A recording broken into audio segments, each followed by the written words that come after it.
Hello students, आज के video में मैं आप लोगों को समझाऊंगा चैप्टर 1 का इंट्रोडक्शन ऑफ एक्सरसाइज 1.3। हम लोग क्लास 10 मैथ्स का चैप्टर 1 कर रहे थे, दैट इज रियल नंबर। इसके पिछले वीडियो में मैंने आप लोग को एग्जाम्पल 1 से लेके 8 तक जितना भी क्वेश्चन था चैप्टर 1 में वो सारा करवा दिया था, और उसी के साथ साथ हम लोग एक्सरसाइज 1.1 और 1.2 वो भी कंप्लीट कर लिए।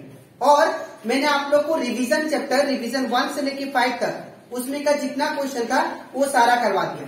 तो अगर आपको सारा क्वेश्चन अच्छे से सीखना है तो आप लोग उसको मेरे यूट्यूब चैनल पे उसको देख सकते हो, ठीक है। वो यूट्यूब में मैंने अपलोड कर दिया। तो स्टार्ट करते हैं क्लास।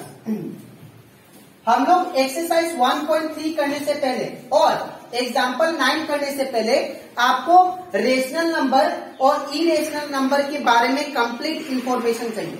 अदरवाइज आप लोग रेशनल नंबर अगर नहीं जानोगे और इरेशनल नंबर तो आप लोग एग्जाम्पल 9, 10 और इवन एक्सरसाइज 1.3 नहीं कर पाओगे, ठीक है। तो इसीलिए स्टार्ट करता है, या इसीलिए हम लोग सीखते हैं रेशनल नंबर क्या होता है। तो अगर हम लोग बात करें रेशनल नंबर का, तो रेशनल नंबर वो होता है जिसको हम लोग p/q फॉर्म में लिखते हैं। जो नंबर को हम लोग p/q और a/b फॉर्म में लिखे उसे हम लोग क्या बोलेंगे, रेशनल नंबर, ठीक है। यहाँ पे और एक बात नोट कीजिएगा कि a और b या p और q दोनों हमेशा इंटीजर होना चाहिए।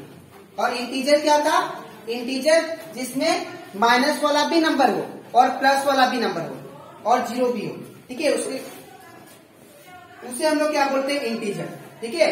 तो यहाँ पे p और q कंपल्सरी रेशनल नंबर के लिए इंटीजर होना चाहिए, ठीक है। और हम लोग इरेशनल नंबर उसे कहते हैं जो p/q फॉर्म में ना हो, ठीक है। Not in the form of p/q, not in the form of p/q, ठीक है। अब मैंने कुछ पॉइंट्स लिखा है जिसके थ्रू आप लोग आइडेंटिफाई कर सकते हो कि कौन सा नंबर रेशनल होता है, कौन सा नंबर इरेशनल होता है, ठीक है। पहला चीज, ऑल टर्मिनेटिंग और non terminating recurring is rational number, recurring is rational. Example, ये पूरा का मतलब ये है कि अगर आपको ऐसा नंबर दे, जैसे कि एग्जाम्पल अगर दूं ऑल टर्मिनेटिंग और non terminating recurring rational number, तो टर्मिनेटिंग मतलब होता है, जैसे मान लो आपको दिया 0.24, ठीक है। अब देखो यहाँ पे नंबर बार बार रिपीट कर रहा है क्या, नहीं कर रहा है, तो दैट मीन्स ये नंबर क्या है, ये आपका जो है ये रेशनल नंबर है, ठीक है। और अगर यही नंबर को अगर ऐसे दे दे आप लोग को 0.24 टू दी पावर यहाँ पे रेकरिंग दे दे, ठीक है, बार दे दे, तो भी ये क्या होगा, तो भी ये रेशनल नंबर होगा, ठीक है। तो ये बोल सकते हैं टर्मिनेटिंग नॉन रेकरिंग है, तो ये वाला भी रेशनल नंबर होगा, ठीक है। और यहाँ पे रेकरिंग वाला भी क्या होगा, रेशनल नंबर होगा। जैसे कि यहाँ पे एग्जांपल दिया है, और एक जैसे कि कोई स्टूडेंट कंफ्यूज होते हैं कि सर √4 जो है रेशनल है कि इरेशनल है, ठीक है।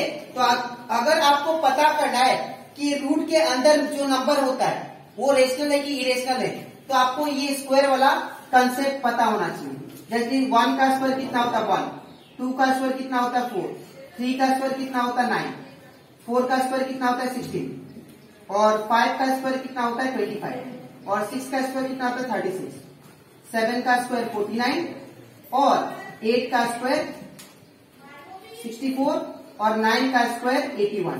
तो अगर देखो आप लोग रूट के अंदर क्या है, 4 है, तो 4 जो है ये किसी का स्क्वायर है क्या, हाँ 2 का स्क्वायर है। तो दैट मीन्स अगर रूट के अंदर जो नंबर होगा और वो किसी का स्क्वायर होगा, तो आप लोग हमेशा याद रखना वो क्या होगा, रेशनल नंबर होगा। ये क्या है, रेशनल नंबर होगा।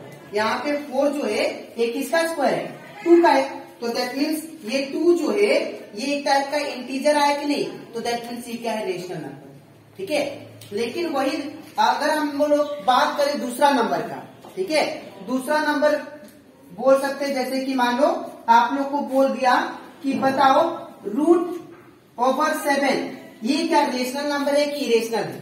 तो यहाँ पे देखो 7 जो है ये किसी का स्क्वायर है क्या, ये 7 जो है ये किसी का स्क्वायर नहीं है। तो अगर 7 किसी का स्क्वायर नहीं है तो दैट मीन्स ये 7 क्या है, इरेशनल है। कहने का मतलब अगर अंदर वाला जो नंबर, रूट के अंदर वाला जो नंबर किसी का स्क्वायर होता है तो वो क्या होगा, रेशनल नंबर। अगर स्क्वायर नहीं होता है किसी का तो वो क्या होगा, इरेशनल नंबर। ठीक है। अच्छा, अब नेक्स्ट बात करते हैं। यहाँ पे अगर देखिए -2/3 ये भी क्या है, रेशनल नंबर है। रेशनल नंबर कैसे हुआ, बिकॉज ऊपर देखो क्या है, ये p/q फॉर्म है और -2 क्या है, एक टाइप का इंटीजर है और इवन 3 भी क्या है, इंटीजर है। दैट मीन्स क्या है, रेशनल नंबर है। ठीक है। और एग्जांपल दे सकते हैं रेशनल नंबर का 1.3 और ऊपर बार। तो मैंने अभी आप लोगों को क्या बोला था, अगर नंबर के ऊपर बार होता है तो वो भी क्या होता है, रेशनल नंबर होता है। ठीक है। और एग्जांपल देता हूं, जैसे कि बोल दिया 0.24, इसके ऊपर बार है क्या, इसके ऊपर बार नहीं है तो और डॉट डॉट आगे भी नहीं है। ठीक है। तो इसको हम लोग क्या बोलेंगे, दैट इज रेशनल नंबर। ठीक है। तो आई होप आप लोग को रेशनल नंबर का कंसेप्ट ये एग्जाम्पल के थ्रू क्लियर होगा। ठीक है। अब हम लोग बात करते हैं इरेशनल। इरेशनल का मैंने बोला था कि जो p/q फॉर्म में नहीं होता है। ठीक है। तो which route can not be determined. अब देखो यहाँ पे ये जो 7 है, रूट के अंदर जो 7 है ये किसी का स्क्वायर है क्या, नहीं है। तो दैट मीन्स का रूट हम लोग डिटरमाइन नहीं कर सकते, तो दैट मीन्स क्या है, इरेशनल।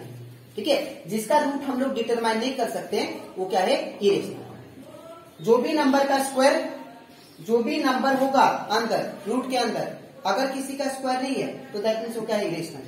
जैसे कि और एग्जांपल ले लो आप 23। अब बताओ √23 ये किसी का स्क्वायर है क्या, किसी का स्क्वायर नहीं है तो दैट मीन्स क्या है, इरेशनल।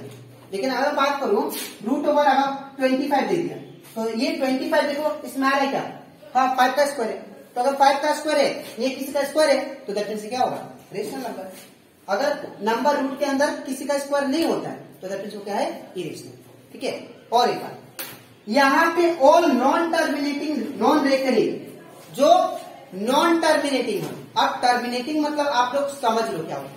टर्मिनेटिंग मतलब ना जो नंबर खत्म हो जाए, आगे तक ना जाए, आगे रिपीट ना करे, उसको बोलते हैं हम लोग टर्मिनेटिंग। देखिए 0.24 इसके बाद तो नहीं है ना, ठीक है ना, तो ये इसको बोलते हैं टर्मिनेटिंग। क्या बोलेंगे, टर्मिनेटिंग। ठीक है। और इवन